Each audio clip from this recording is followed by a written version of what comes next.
Mari bersama kita berdiri seperti biasa di minggu yang kedua kita akan mengucapkan pengakuan iman rasuli. Pengakuan iman rasuli.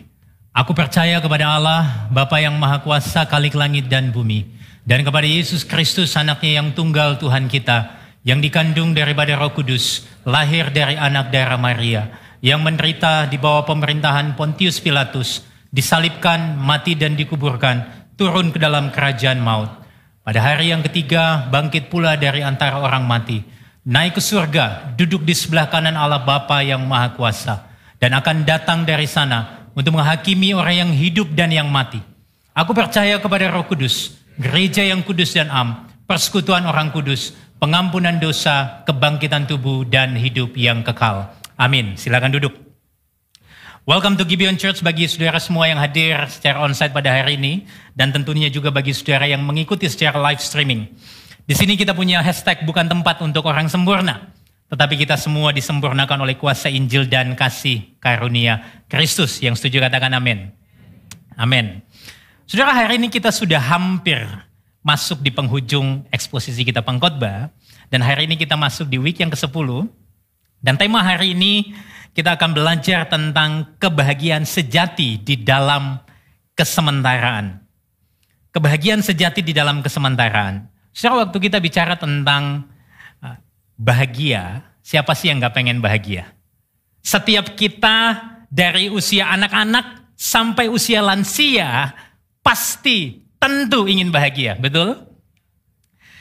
So banyak anak-anak, orang muda mencari, mengejar kebahagiaan dengan cara apa? Mereka melakukan apa saja untuk mendapatkan rasa bahagia itu. Mereka coba ini, coba itu, dan sebagainya. Tujuannya apa? Mengejar, ingin mendapatkan kebahagiaan. Tapi tidak jarang, bukan hanya yang muda, yang tua pun dengan cara nostalgia mereka di masa lampau, ya, bikin reuni, ketemuan dengan teman lama, bahas hal-hal yang ada di masa lampau, sampai kegilaan yang pernah mereka lakukan, saudara, itu sebetulnya ekspresi daripada apa? Mereka juga mendambakan kebahagiaan itu.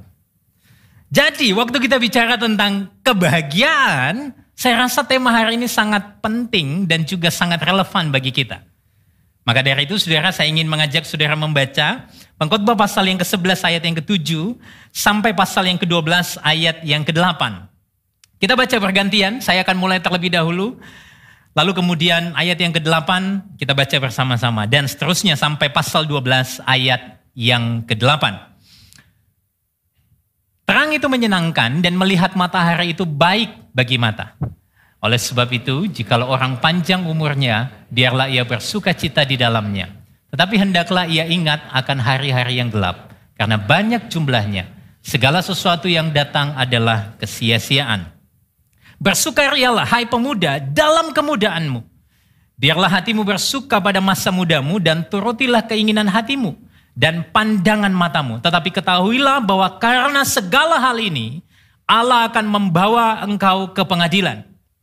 Buanglah kesedihan dari hatimu, dan jauhkanlah penderitaan dari tubuhmu, karena kemudaan dan fajar hidup adalah kesia-siaan.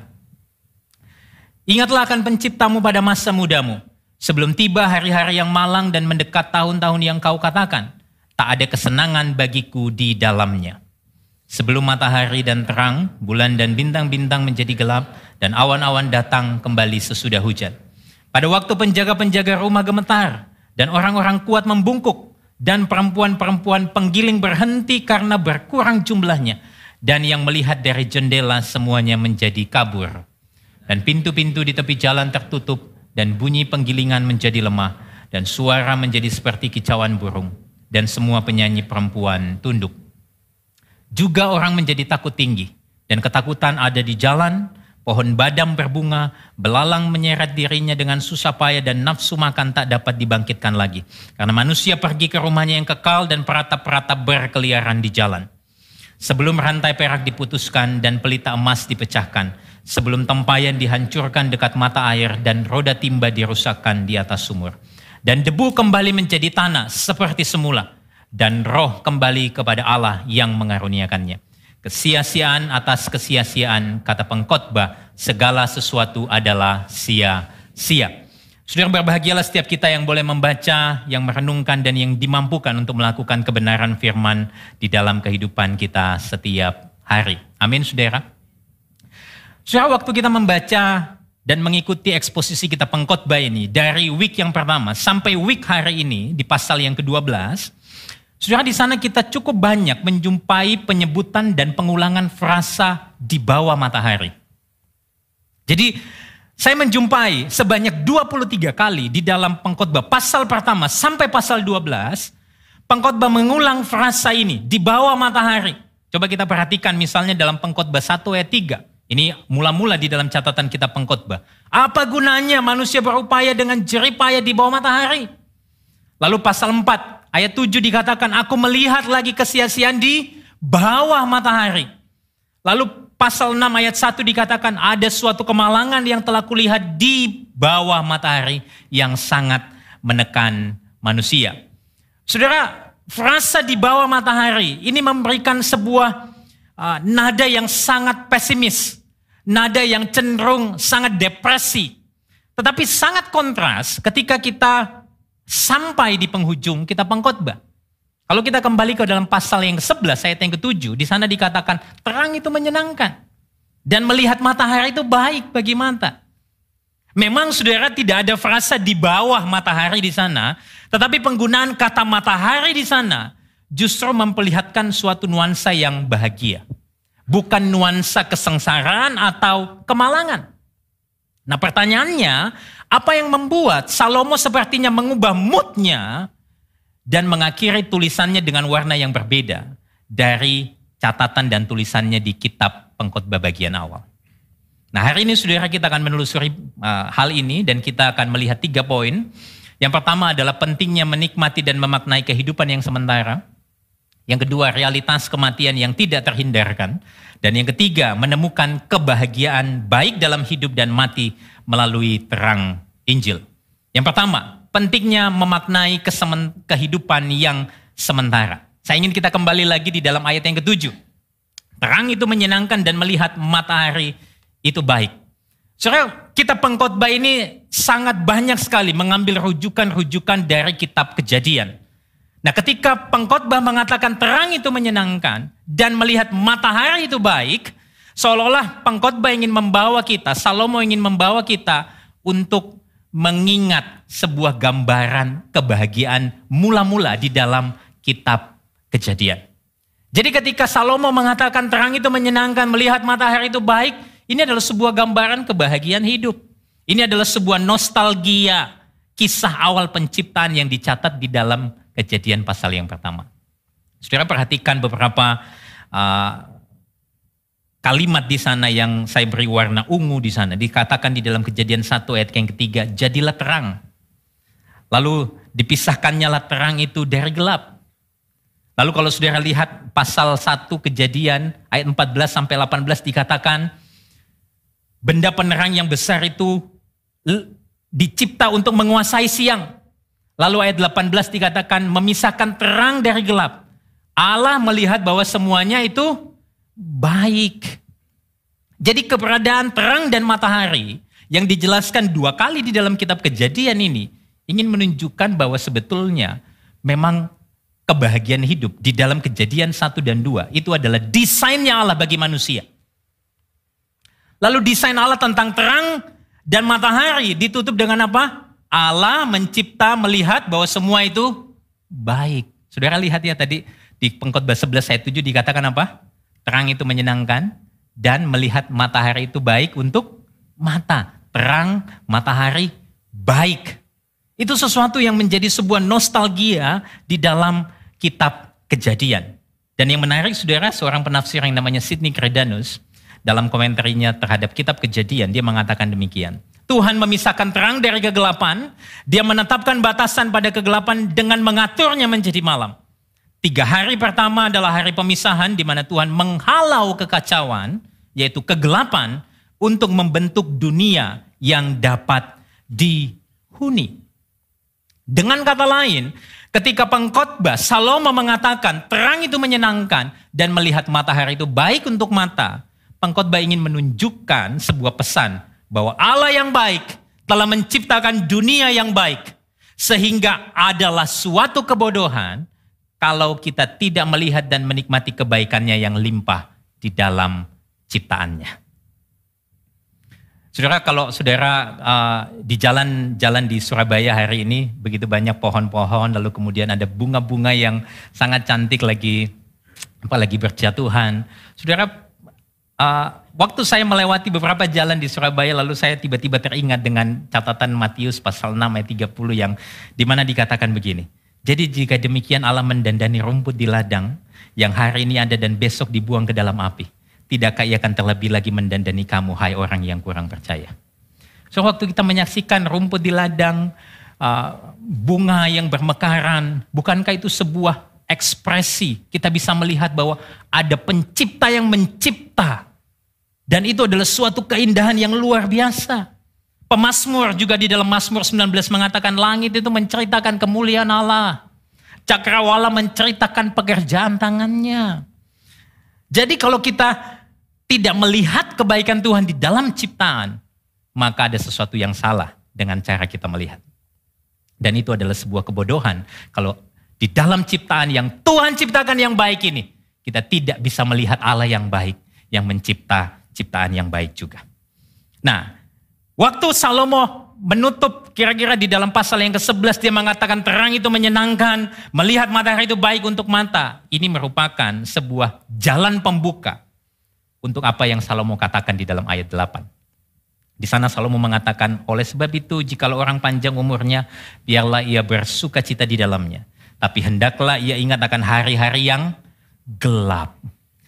Dari bicara tentang terang, Salomo membawa pembacanya, saya dan saudara, untuk melihat hari-hari yang gelap. Dan dikatakan apa?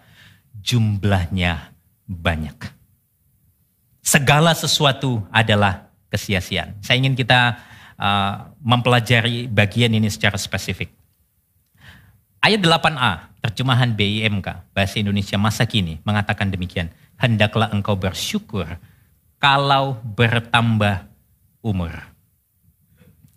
Saudara, Salomo pengkhotbah sangat jarang sekali di dalam kitab pengkhotbah ini bicara tentang bersyukur. Tapi tiba-tiba di penghujung kitabnya dia ngomong tentang bersyukur. Dan saya rasa ini sesuatu yang kita tidak bisa lewatkan. Ini sesuatu yang penting, ibarat seseorang itu sudah jarang ngomong dan tiba-tiba dia ngomong sesuatu, itu pasti hal yang penting.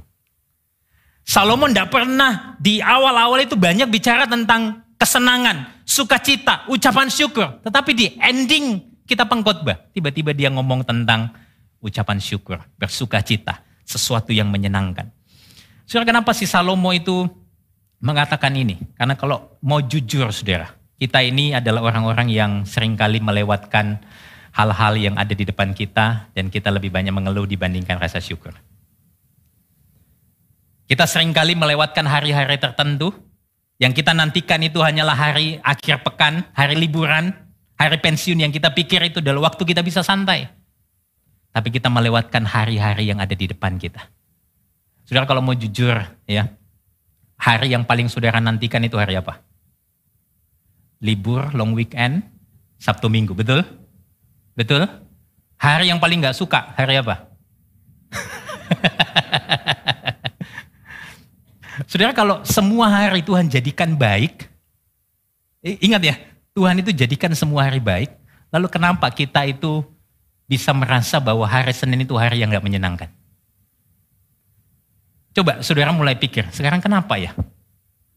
Maka dari itu Salomo di bagian akhir dia mengingatkan pembacanya, hendaklah engkau bersyukur.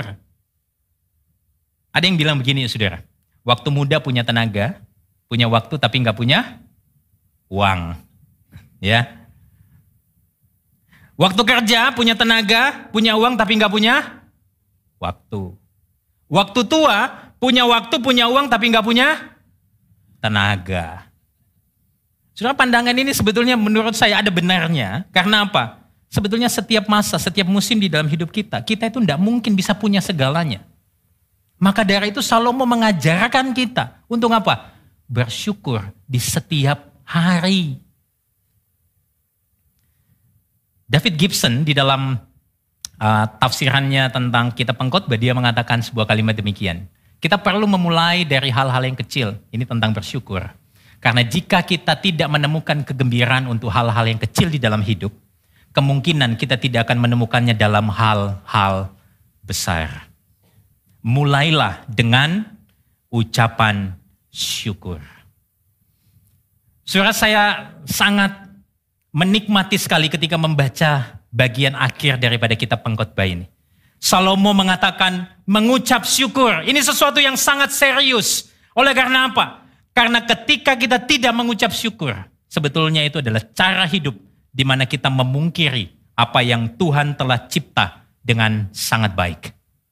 Dan dengan kita tidak mengucap syukur, sebetulnya ini adalah pengulangan daripada dosa mula-mula, di mana Adam dan Hawa mempercayai bahwa Tuhan itu sedang menahan sesuatu yang baik dari mereka. Sehingga apa? Waktu mereka terima gombalannya iblis. Itu loh, kalau kamu makan, kamu langsung bisa kelihatan semuanya. Mereka berpikir bahwa itu sesuatu yang Tuhan tahan dari Tuhan sendiri. Sesuatu yang baik untuk mereka. Akhirnya apa? Mereka berupaya dengan cara mereka sendiri untuk mendapatkan apa yang mereka inginkan. Jadi persoalan bersyukur ini sesuatu yang sangat esensial. Dan mengapa persoalan bersyukur ini penting, saudara?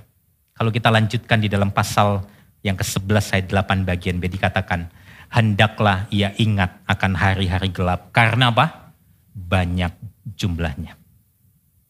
Pengkhotbah mendorong kita untuk bersyukur, bersukacita setiap hari. Karena dia menyadari bahwa suatu hari nanti cahaya yang indah itu akan meredup. Hari yang terang itu akan menjadi gelap dan kegelapan itu akan panjang. Dengan kata lain, saudara, Salomo ingin menasehatkan kepada saya dan saudara, bersyukurlah sekarang ini. Karena akan ada masanya di mana hidup kita sangat sulit. Lalu Salomo mengatakan apa? Segala sesuatu yang datang adalah kesia-siaan. Salomo sekali lagi ingin mengatakan bahwa yang terlihat itu hanyalah uap. Uap itu cepat sekali berlalu, tidak terlihat. Dan Salomo ingin mengingatkan bahwa akan ada masanya di mana hari gelap itu datang dan saudara tidak menyadarinya. Itu tidak terlihat. Tiba-tiba datang. Maka itu, bersukacitalah, ucapkanlah syukur sekarang ini. Waktu saya merenungkan bagian ini, saya diingatkan dengan perenungan ini. Jangan habiskan waktu saudara untuk mengeluh akan persoalan yang sedang saudara hadapi. Tapi pakailah waktu saudara untuk mengucap syukur senantiasa, sekalipun keadaan hidup tidak selalu seperti yang saudara harapkan. Saudara, ini sesuatu yang sangat penting. Kalau mau jujur, kita itu lebih banyak mengeluh atau bersyukur sih? Hari ini kita diingatkan untuk lebih banyak bersyukur. Sekalipun hari-hari yang kita lalui mungkin tidak mudah. Setelah nasihat mengucap syukur, Salomo mengingatkan bahwa hari gelap itu dapat terjadi kapan saja. Lalu kemudian dia memberikan nasihat khusus kepada orang-orang muda. Ini sesuatu yang sangat spesifik sekali. Di ayat yang ke-9 dikatakan begini, bersukarialah hai pemuda, dalam kemudaanmu biarlah hatimu bersuka pada masa mudamu, dan turutilah keinginan hatimu dan pandangan matamu. Tapi ketahuilah bahwa karena segala hal ini Allah akan membawa engkau ke pengadilan. Saudara, waktu bicara bersyukur, Salomo itu tiba-tiba memberi pesannya kepada orang-orang muda. Ini sesuatu yang sangat khusus sekali. Salomo tidak langsung ngomong, hai semua manusia, bersyukurlah. Tapi dia ngomong secara spesifik untuk pemuda, untuk orang-orang muda. Saudara, kenapa sih Salomo itu memulai nasihatnya untuk bersyukur, bersukacita kepada para pemuda? Saya setuju dengan apa yang dikatakan oleh Sidney Kridanus dalam komentarnya Preaching Christ from Ecclesiastes. Dia mengatakan begini, ketika kita masih muda, kita itu tidak menghitung hari. Seperti kita mempunyai hari-hari yang tidak terhitung jumlahnya di depan kita. Kita merasa bahwa ya hidup ini masih panjang lah. Kita merasa bahwa saya masih muda, masih bisa 60 tahun, 50 tahun ke depan. Salomo saudara ingin mengingatkan kaum muda. Untuk apa? Untuk jangan menunda sukacitamu. Jangan tunda sampai kamu setelah lulus kuliah, punya pekerjaan, punya mobil, punya rumah, punya pasangan, punya segalanya, baru kamu bersukacita. Salomo pengen bilang sama orang-orang muda, bersukacitalah sekarang ini. Bahkan Salomo bilang begini, turuti keinginan hatimu dan pandangan matamu. Seolah-olah Salomo ingin mengatakan, lakukan apa yang kamu inginkan dan yang kamu pandang baik. Dan banyak orang muda akhirnya merasa apa? Wah, pas nih khotbahnya hari ini. Hajar aja semuanya. Dari A sampai Z kita lakukan semuanya. Saudara, sebetulnya ini adalah sebuah realita yang memang banyak orang muda lakukan. Mereka cenderung hanya memikirkan diri mereka. Mereka cenderung untuk mengikuti keinginan hati mereka. Mereka cenderung mengharapkan supaya orang lain bekerja untuk mereka. Dan mereka tinggal ongkang-ongkang kaki menerima apa yang mereka pengen. Mereka hidup sesukanya. Mereka menikmati banyak hal termasuk seks bebas tanpa pikir panjang. Dan sekilas kalau kita baca bagian ini, Salomo kok kayaknya kontradiksi sekali dengan apa kitab Taurat di dalam Bilangan pasal yang ke-15. Di sana dikatakan Tuhan itu beri perintah supaya bangsa Israel membuat jumbai ya pada ujung pakaian mereka. Supaya apa? Mereka mengingat untuk mereka tidak menuruti hati mereka dan mata mereka. Secara literal Bilangan 15 mengatakan demikian. Tetapi saudara, kalau kita berhenti di sini, kalimat ini seolah-olah sebuah izin untuk kaum muda hidup hedon sebebas-bebasnya. Tapi Salomo kemudian mengatakan apa? Ketahuilah. Karena apa? Segala hal ini Allah akan membawa engkau ke pengadilan. Saudara, saya dulu salah memahami bagian ini dan berpikir bahwa Tuhan itu ingin menyedot dan membatasi kehidupan kita. Seolah-olah kita itu ditempatkan di sebuah lapangan, pintu keluar dan pintu masuknya ditutup supaya kita nggak bisa kemana-mana. Tapi ternyata pemahaman ini adalah pemahaman yang keliru. Saya ingin kita memaknai ini dengan cara yang baru. Bahwa pengkhotbah sebetulnya tidak sedang berupaya untuk memberitahu dan mengatakan bahwa Tuhan itu ingin mengambil semua sukacita dalam hidup kita. Tapi dia mengingatkan kita bahwa kita ini hidup di hadapan Tuhan. Dan kita dipanggil untuk bersukacita di dalam Dia. Dengan kata lain, tema pengadilan Allah di sini bukan untuk melemahkan perintahnya bagi kita untuk hidup di dalam anugerah yang diberikan kepada kita. Tetapi menjadi penentu arah dan kompas di dalam hidup kita. Secara positif, kita bisa memaknai peringatan tentang penghakiman atau pengadilan Tuhan ini dengan cara pandang ini. Hai anak muda, bersukacitalah secara bertanggung jawab. Nikmati kesenangan hidup, tapi jangan dengan cara yang berdosa. Rayakan masa mudamu, tapi tetaplah ingat pada ketetapan Allah. Karena sesungguhnya, segala sesuatu yang kita lakukan di dalam hidup ini, segala sesuatu yang kita putuskan di dalam hidup ini, memiliki nilai kekekalan. Saya kasih contoh, saudara. Waktu kita mengelola dan membelanjakan uang kita.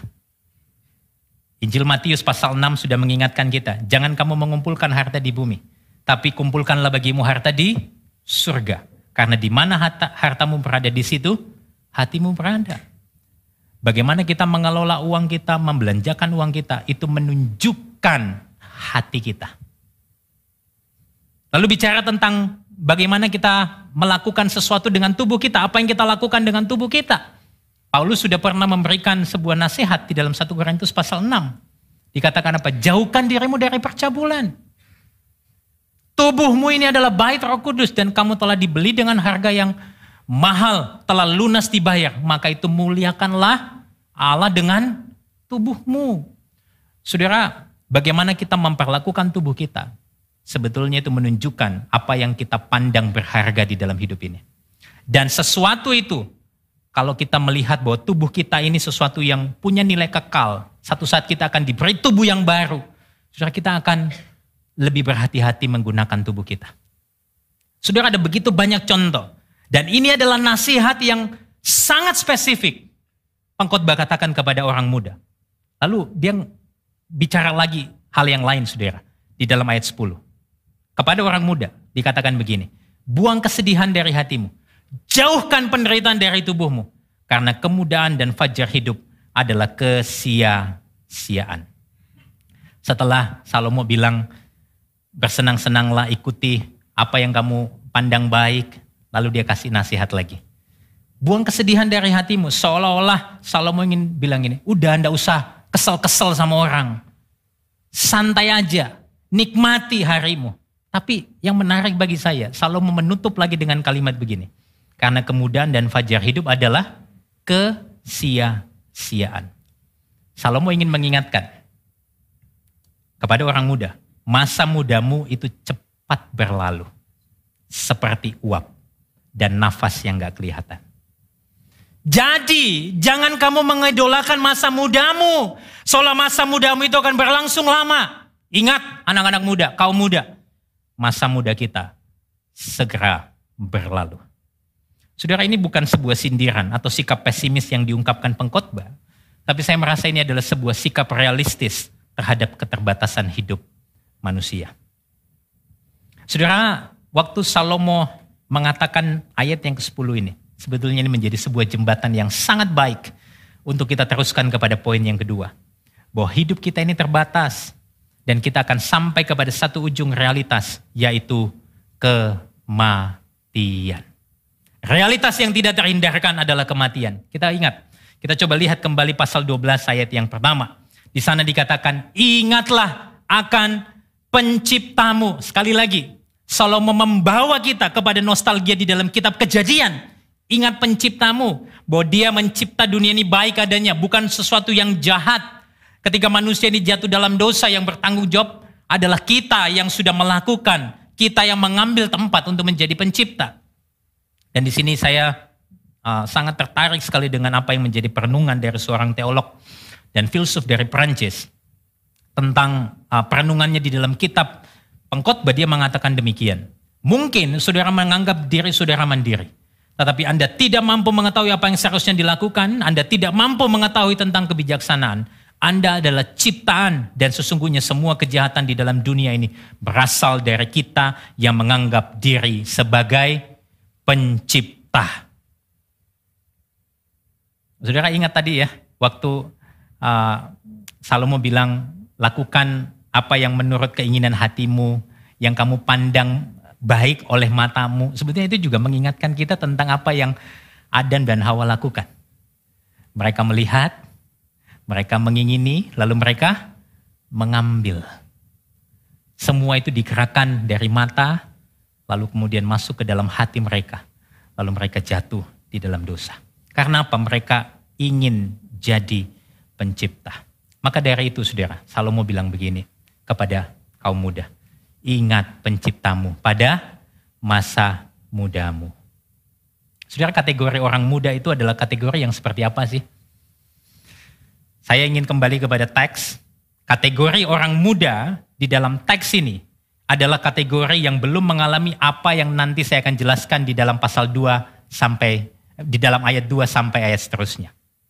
Dan ada kemungkinan besar Salomo ketika berkata kepada orang muda, kepada pemuda, kategorinya kemungkinan besar adalah usia kira-kira dari 7 tahun sampai 35 atau sampai 40 tahun. Ya, jadi kalau saudara sudah melewati itu mungkin saudara bukan lagi masuk kategori pemuda, oke? Nah, kenapa Salomo bilang ingat penciptamu pada masa mudamu?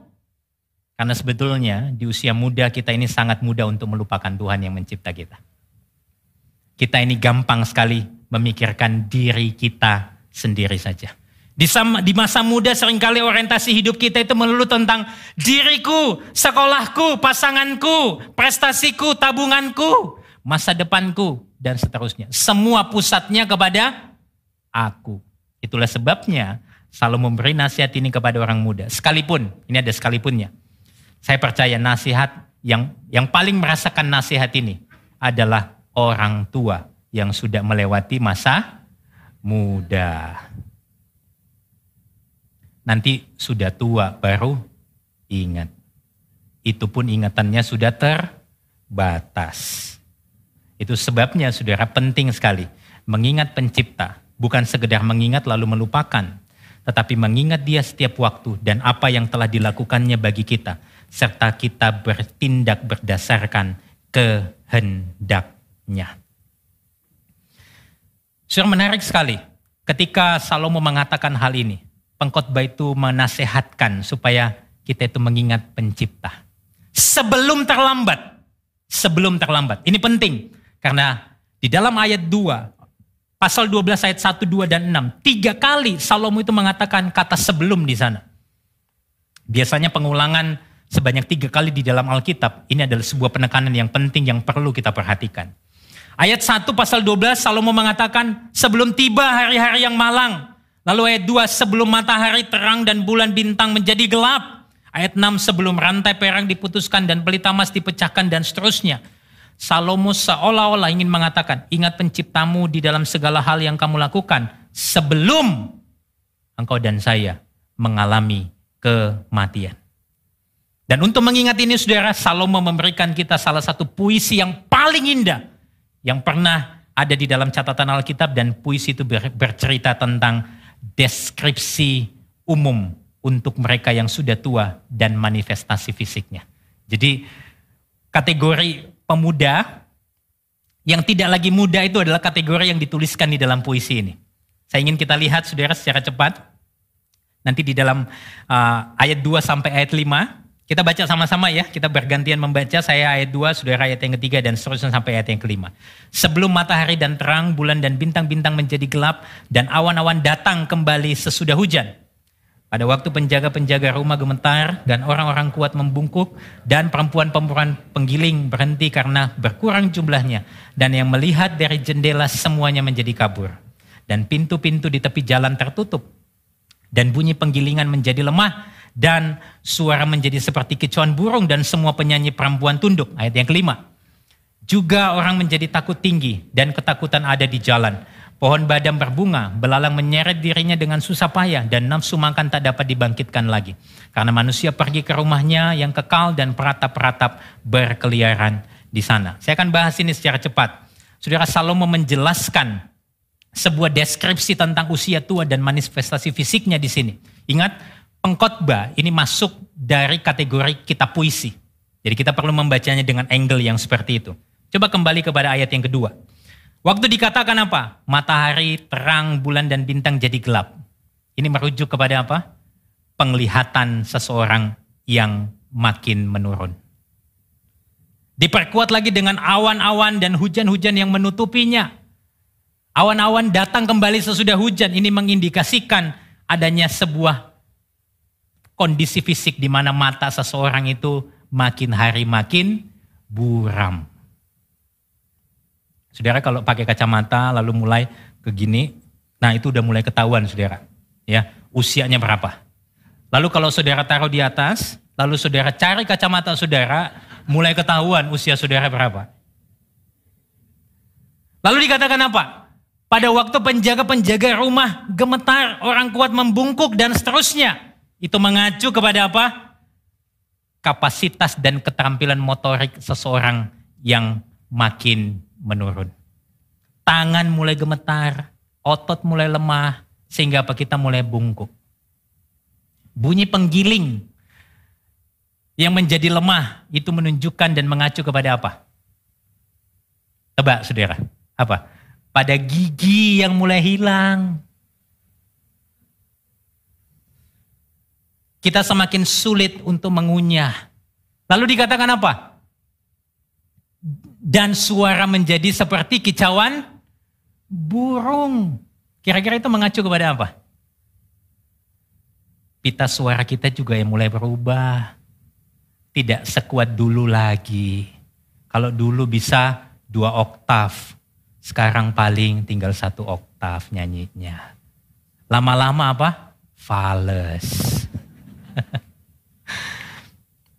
Lalu dikatakan apa? Semua penyanyi perempuan tunduk. Itu bisa sekali mengacu kepada apa? Kepada sebuah kondisi di mana kita itu mulai makin sulit untuk tidur. Ditambah lagi apa? Semakin banyaknya rasa takut. Ayat yang kelima coba lihat. Orang jadi takut tinggi, takut terjatuh. Konteks pada waktu itu di Palestina, di Israel pada waktu itu jalan-jalannya itu berbatu dan bergelombang. Sehingga bagi orang tua itu menjadi sebuah ketakutan yang sangat menakutkan. Lalu dikatakan apa? Pohon badam berbunga, rambutnya menjadi mulai putih. Belalang menyeret dirinya dengan susah payah, nafsu makan tak dapat dibangkitkan lagi. Ini bicara tentang apa? Hasrat seksual yang tidak lagi bisa dibangkitkan. Dan endingnya apa saudara? Dikatakan manusia pergi ke rumah yang kekal. Rumah yang kekal di sini tidak mengacu kepada surga. Karena dalam konteks pengkhotbah membatasi pengamatannya pada perspektif manusia. Maka dari itu rumah kekal di sini bicara tentang apa? Kuburan. Ini semakin jelas ketika Salomo mengatakan apa? Ada peratap-peratap berkeliaran di jalan. Puisi ini ingin mempertegas keadaan hidup manusia di usia tua yang akhirnya berujung kepada kematian. Yang muda sampai yang tua, ujungnya kepada kematian. Dan waktu Salomo bicara kematian, di dalam ayat yang ke-6, dia memberikan penegasan lewat kata apa? Diputuskan, dipecahkan, dihancurkan, dirusakkan. Kata-kata ini menunjukkan bahwa kematian itu adalah sesuatu yang final, tidak dapat diubah. Dalam terjemahan, dalam ayat yang ke-8, kalau nanti saudara melihat ayat yang ke-8, Salomo menulis segala sesuatu sia-sia. Dalam terjemahan yang lebih tepat, Salomo ingin mengatakan bahwa segala sesuatu itu seperti uap. Demikian juga hidup kita. Di mana kita semua akan mengalami kematian. Dan kematian itu seperti uap. Tidak seorang pun yang tahu. Nah, sekalipun memahami hal ini saudara. Kita tahulah pastor. Kita semua mati. Tapi seringkali kita ini berupaya untuk menjauh bahkan melupakan kematian. Seringkali kita punya jalan keluar. Kita melakukan dua tindakan yang mungkin kita kenal dengan istilah asketis. Menjauh dari kesenangan. Untuk apa? Ngelupain kematian. Atau apa? Kita itu menjadi sebuah ekspresi, memang kita takut mati. Ya udah kita deket-deket sama Tuhan deh. Karena kematian itu begitu menakutkan. Ada yang hedonis, hidup semata untuk kesenangannya. Tujuannya apa? Ya sama, supaya melupakan kematian. Kita hidup senang-senang. Untuk apa? Untuk melupakan kematian. Dan ini bukanlah cara pandang yang benar, bukanlah cara pandang Injil. Yang Injil nyatakan kepada kita untuk menjalani hidup di dalam kesementaraan ini. Nah, disinilah kita masuk poin yang ketiga. Bagaimana kita menemukan kebahagiaan baik dalam hidup dan mati melalui terang Injil. Yang menarik saudara, bacaan kita, kalau kita kembali lagi di dalam pasal 11 ayat 9 dan pasal 12 ayat 1, di situ sebetulnya ada sebuah keterkaitan. Waktu Salomo mengatakan bersukarialah hai pemuda dalam kemudaanmu, biarlah hatimu bersuka cita pada masa mudamu. Ingatlah akan penciptamu pada masa mudamu. Kita perlu membaca ayat ini dengan cara bahwa perintah untuk mengingat pencipta itu diberikan untuk mendukung perintah bersuka cita. Dengan kata lain, manusia harus mengingat penciptanya supaya mereka bisa bersuka cita. Tapi bad news-nya saudara, manusia tidak mengingat sang pencipta. Yang seringkali kita ingat adalah hal-hal yang fana di dalam dunia ini. Kalaupun kita ingat Tuhan, pas waktu susah, pas waktu ada butuhnya. Kita tidak mengingat pencipta, bahkan sangat jelas sekali dalam bacaan kita. Kalau saudara teliti melihat bacaan kita. Pasal 11 ayat 9 dan 10 dikatakan apa? Turuti keinginan hatimu dan pandangan matamu. Buang kesedihanmu dari hatimu dan jauhkan penderitaan dari tubuhmu. So, ini merupakan sebuah ekspresi di mana manusia semata-mata hanya mengingat, mencari apa yang menjadi keinginan hati mereka. Apa yang mereka pandang baik oleh keinginan mereka. Dan mereka berupaya untuk apa? Membuat kesedihan itu menjauhkan penderitaan dengan cara mereka sendiri. Dan dengan hari-hari mereka yang terus bertambah dalam hidup mereka, ingatan mereka makin lemah sampai akhirnya kematian menjemput setiap manusia. Dan debu kembali menjadi tanah seperti semula. Roh kembali kepada Allah yang mengaruniakannya. Tapi puji Tuhan. Seorang penafsir mengatakan hal terbaik di dalam hidup kita ini bukanlah tentang kita yang mengingat Sang Pencipta, sekalipun memang kita dipanggil untuk mengingat Dia. Hal yang terbaik dari hidup kita yang ada di dalam dunia ini ialah Allah Sang Pencipta mengingat kita senantiasa. Saudara, bukankah ini kabar baik untuk kita?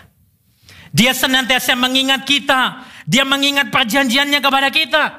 Kalau tadi kita banyak bicara tentang Kejadian 1-2. Waktu kita melihat kejadian yang ketiga, ketika manusia jatuh dalam dosa, Tuhan itu mengingat manusia. Dan dia memberikan kabar baik yang pertama, yaitu proto-evangelium. Dalam Kejadian 3 ayat 15, aku akan mengadakan permusuhan antara engkau dan perempuan ini. Antara keturunanmu dan keturunannya. Keturunannya akan meremukkan kepalamu dan engkau akan meremukkan tumitnya. Saudara, kabar baik pertama ini adalah inisiatif Allah. Dan yang menarik, janji ini diucapkan sebelum dia menyatakan hukumannya bagi manusia. Di dalam ayat 16-19 Kejadian pasal yang ketiga. Ini artinya, keinginan Allah untuk mengasihi umatnya berada di barisan yang paling depan daripada keinginannya untuk menghukum manusia. Sekalipun memang kasih dan keadilannya itu berjalan beriringan. Tetapi keinginannya untuk mengasihi saya dan saudara itu jauh lebih besar. Dan bukti yang paling besar ketika apa? Ketika dia mengutus anaknya yang tunggal. Datang ke dalam dunia, menjalani hidup dengan ketaatan penuh pada kehendak Bapanya sampai akhir. Filipi 2 ayat 6-8 mengatakan, yang walaupun dalam rupa Allah, tidak menganggap kesetaraan dengan Allah itu sebagai milik yang harus dipertahankan, melainkan telah mengosongkan diri sendiri. Dan mengambil rupa seorang hamba dan menjadi sama dengan manusia. Dan dalam keadaan sebagai manusia, ia telah merendahkan dirinya dan taat sampai mati. Bahkan sampai mati di kayu salib. Bahkan sampai mati di kayu salib. Saudara, akan hal ini, Yesus satu kali mengingatkan murid-muridnya. Di dalam catatan Lukas 22 ayat 19-20. Yesus mengatakan, lalu ia mengambil roti mengucap syukur. Dia memecah-mecahkannya dan memberikannya kepada mereka, katanya, inilah tubuhku yang diserahkan bagi kamu. Perbuatlah ini menjadi peringatan akan aku. Demikian juga dibuatnya dengan cawan sesudah makan. Ia berkata, cawan ini adalah perjanjian baru oleh darahku yang ditumpahkan bagi kamu. Saudara, kalimat perbuatlah ini menjadi peringatan akan aku. Menjadi sebuah refleksi bahwa Tuhan meminta kita untuk mengingat Dia. Dan Dia mengingat kita melalui karya Kristus. Datang ke dalam dunia, mati, sampai mati di kayu salib. Dan setiap murid-muridnya tentu hari ini kita diminta untuk mengingat apa? Karya yang telah dilakukan oleh Kristus. Nah, pertanyaannya, apa yang dilakukan Yesus? Disalib. Sang kehidupan itu yang melakukan kehendak Bapanya sampai mati dengan taat. Disalib, sang kebenaran mengalami ketidakadilan. Dia mengalami pengadilan Allah meskipun dia tidak bersalah. Disalib, sang raja mengalami penghinaan dan penderitaan terbesar untuk kesetiaannya kepada Bapanya. Di saat dia melakukan segala sesuatu seturut dengan kehendak Bapanya, justru dia mengalami penghinaan dan penderitaan terbesar. Disalib, sang keadilan, dia menanggung kutuk dosa yaitu kematian untuk saya dan saudara. Supaya hari ini saya dan saudara tidak perlu lagi takut dengan kematian. Disalib, sang terang abadi itu masuk menjalani gelapnya kubur. Sehingga hari ini ketika pandangan kita mulai buram, kita mulai takut dengan banyak hal, kita percaya bahwa Dia berserta dengan kita. Untuk apa ini semua, saudara? Untuk mendamaikan kita dengan Bapa dan memberikan pendampingan sampai kita menuju kehidupan yang kekal. Saudara, kitab Injil menyaksikan dalam Matius 28 ayat 20b, di sana dikatakan, dan ketahuilah aku menyertai kamu senantiasa sampai kepada akhir zaman. Terjemahan New Revised Standard Version, dia mengatakan, and remember, I am with you always to the end of the age. Ingatlah, aku akan menyertai engkau senantiasa, bahkan sampai kesudahan dunia ini. Lalu di dalam Injil Yohanes pasal 6 ayat 39-40. Di sana dikatakan, dan inilah kehendak Dia yang telah mengutus aku, supaya dari semua yang telah diberikannya kepadaku jangan ada yang hilang, tapi supaya kubangkitkan pada akhir zaman. Sebab inilah kehendak Bapa-Ku, yaitu supaya setiap orang yang melihat anak dan yang percaya kepadanya memperoleh hidup yang kekal, dan supaya aku membangkitkannya pada akhir zaman. Di sini Yesus berjanji, Dia akan membangkitkan kita, bahkan memberi kita hidup yang kekal. Dan bukankah ini kebahagiaan sejati di dalam kesementaraan kita di dunia ini? Dia menyertai kita, Dia mengingat kita senantiasa sampai selama-lamanya. Saudara mengetahui kebenaran ini, apa yang menjadi respon kita?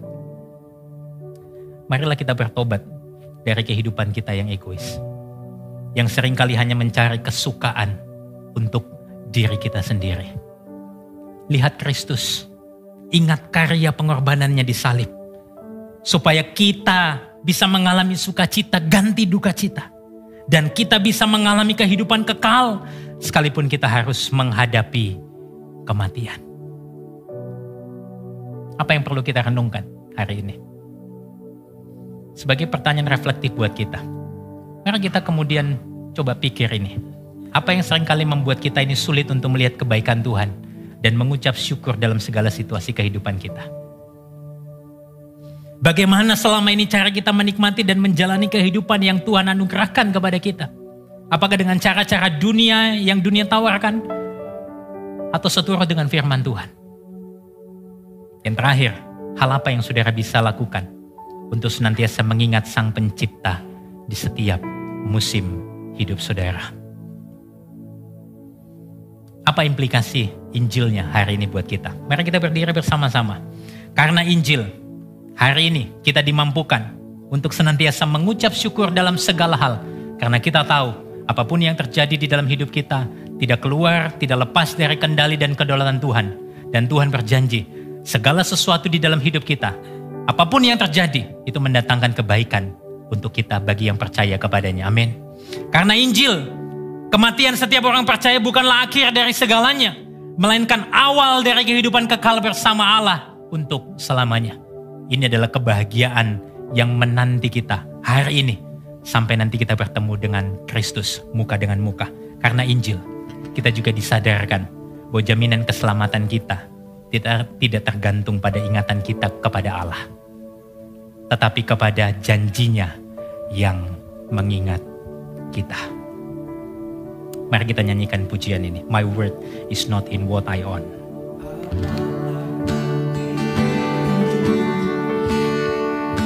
Bukan pada kekuatanku, namun itu bulukan di salib. Bukan di kuat gagahku ataupun kebanggaanku, Namun di dalam darahnya, disalib. Bersukakan penebusku, dialah harta hasrat jiwaku. Percaya hanya padanya, puas yang sempurna dalam Kristus. saudara, hidup kita ini seperti bunga, cepat sirna. Dunia tawarkan yang fana. Seperti bunga cepat sirna, dunia tawarkan. Tapi hidup kekal panggil kita. Hidup kekal panggil kita di salib. Takkan banggakan Tuhanku dan semua keterbatasanku. Ku bermegah karena Kristus disalib. Bersukakan penebusku, bersukakan penebusku, dialah harta hasrat jiwaku. Percaya hanya padanya, puas yang sempurna dalam Kristus. katakan dua makna aku sadari, harga dan kehinaanku. Dua makna ku sadari, harga dan kehinaanku. Lunas diriku ditebus, lunas diriku ditebus disalib. dua makna ku sadari, harga dan kehinaanku. Dua makna ku sadari, harga dan kehinaanku. Katakan lunas diriku ditebus disalib. Bersukakan penebusku, dialah harta hasrat jiwaku. Percaya hanya padanya, puas yang sempurna dalam bersukakan penebusku, dialah harta hasrat jiwaku. Percaya hanya padanya, puas yang sempurna dalam Kristus. Puas yang sempurna dalam Kristus. Puas yang sempurna dalam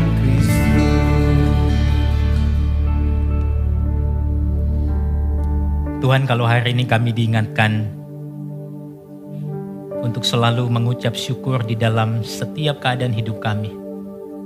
Terima kasih untuk itu ya Tuhan. Kami mau bertobat. Ketika kami menjalani hidup ini, kami menjalaninya lebih banyak untuk mengeluh. Dan kami melewatkan hal-hal yang kecil untuk kami syukuri di dalam hidup ini. Ampuni kami Tuhan. Ampuni kami juga. Kalau dalam hidup ini, kami menjalani hidup ini hanya untuk kesenangan diri kami. Kami bahkan melupakan Engkau yang mencipta kami. Tapi terima kasih Tuhan. Kalau Engkau tidak pernah melupakan kami. Engkau selalu mengingat kami. Bahkan kasih-Mu yang selalu terus menarik kami untuk kembali kepadamu. Terima kasih untuk itu semua Tuhan. Kiranya firman yang sudah kami dengar hari ini boleh termeterai di dalam hati dan pikiran kami. Sehingga setiap waktu kami mengingat Tuhan yang baik, yang mencipta segala sesuatu di dalam dunia ini yang baik. Dan biarlah hati kami terus limpah dengan syukur. Terima kasih Tuhan, ini doa kami. Di dalam nama Yesus kami berdoa. Amin. Mari sama-sama kita ambil perjamuan kudus yang sudah saudara terima tadi. Saudara, sakramen perjamuan kudus adalah sakramen yang diperintahkan Yesus bagi kita yang sudah percaya, sudah dibaptis dan lahir baru di dalam Kristus. Kalau saudara sudah melakukan ini semua, saya undang untuk saudara mengambil. Kalau saudara belum, saya anjurkan untuk tidak mengambil terlebih dahulu karena ini merupakan sakramen yang sakral dan patut diambil dengan pengertian yang benar. Saudara, ada dua sakramen yang diminta oleh Yesus untuk kita lakukan. Yang pertama adalah baptisan dan yang kedua adalah perjamuan kudus. Saudara tahu kenapa kita melakukan sakramen ini? Karena kita adalah manusia yang mudah lupa. Kita manusia yang suka sekali mengingat hal-hal yang fana. Itulah sebabnya Yesus waktu bilang, ingat apa yang aku lakukan. Setelah saudara percaya, langkah pertama yang saudara lakukan adalah dibaptis. Kenapa? Untuk mengingat bahwa saudara sudah mati di dalam manusia lamamu dan bangkit di dalam kebangkitan Kristus. Saudara adalah ciptaan yang baru. Dan setiap kali kita mengingat, sebulan sekali kita melakukan ini, hanya 12 kali setahun. Kenapa? Kita mengingat apa yang Kristus lakukan. Saudara tahu tubuh Kristus hancur supaya saudara dan saya diselamatkan dan dipulihkan. Darahnya tercurah bukan darah binatang, tapi darah Tuhan sendiri yang bayar lunas dosamu. Meskipun dosamu merah seperti kermisi, jadi putih seperti salju. Biarlah waktu kita mengambil perjamuan kudus ini, saudara ingat. Seperti Martin Luther berkata, aku perlu mengabarkan Injil pada diriku sendiri setiap hari karena aku lupa setiap hari. Hari ini waktu Anda melakukan perjamuan kudus, Anda memperagakan Injil dengan hidupmu, tubuhmu, kecapanmu, kunyahanmu, sehingga tubuh dan darah Yesus menjadi bagian dari hidup saudara. Mari sama-sama kita angkat roti ini. Sebab apa yang telah kuteruskan kepadamu telah aku terima dari Tuhan, yaitu bahwa Tuhan Yesus pada malam waktu ia diserahkan, mengambil roti, dan sesudah itu ia mengucap syukur atasnya. Ia memecah-mecahkannya dan berkata, inilah tubuhku yang diserahkan bagi kamu. Perbuatlah ini menjadi peringatan akan aku. Jemaat yang sudah ditebus, jemaat yang sudah selamat di dalam Kristus. Bukankah roti yang kita angkat ini adalah persekutuan kita dengan tubuh Kristus? Mari sama-sama makan di dalam nama Yesus.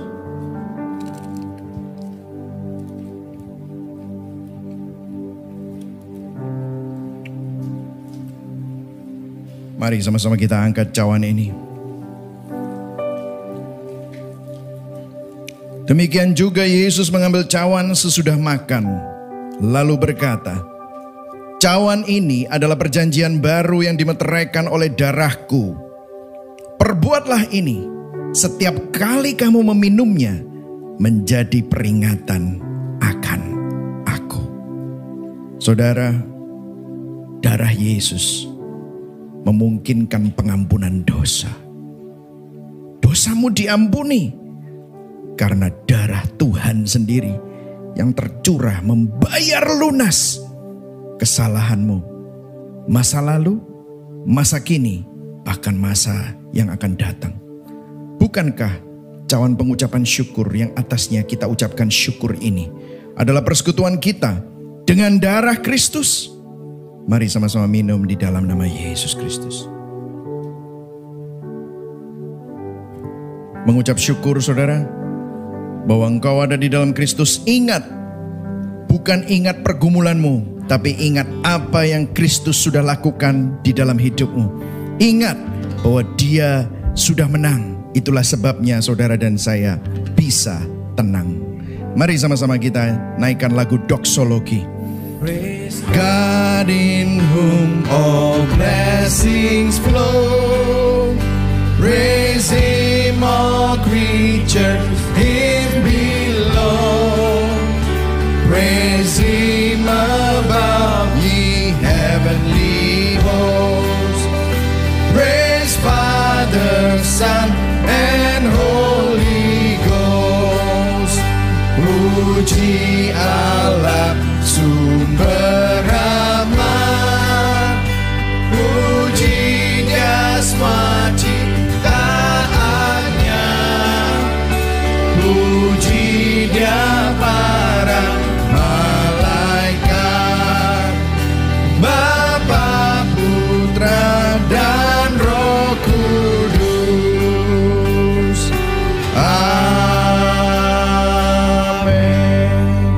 Mari sama-sama kita arahkan hati dan tangan kita kepada Tuhan yang menyelamatkan, memelihara dan menopang kita. Jemaat yang diingat Allah, bahkan menulis namamu di telapak tangannya. Bahkan helai rambut di atas kepalamu Dia tahu jumlahnya. Betapa Dia menjadikan engkau yang hina menjadi biji matanya. Tuhan memberkati engkau dan melindungi engkau. Tuhan menyinari engkau dengan wajahnya dan memberikan engkau kasih karunia.